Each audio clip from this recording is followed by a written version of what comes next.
How to reset any iPhone. Hello guys, this is Atticus and welcome back to another tutorial video. In today's video, I'll teach you guys how you guys can reset any iPhone. So without any further ado, let's dive right into it. Now, depending on what you mean by reset, I'll show you guys different methods you can do this.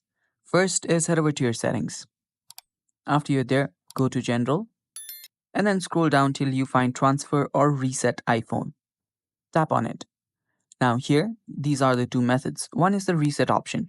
The other is to erase all contents.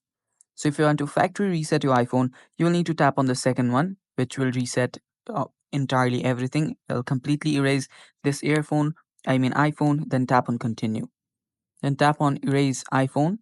And after that, you will simply need to type in your mobile device password, then your Apple ID password, and it will begin. Now the other one is simply reset. This will reset everything that is your settings, your network settings, keyboard dictionaries, handwritings, home screen layouts, and stuff like that. So you can tap on reset all settings to make change your iPhone back to default. And those are the resets, and that's how you do it. Thanks for watching, guys. Stay tuned for more, and bye bye. Take care.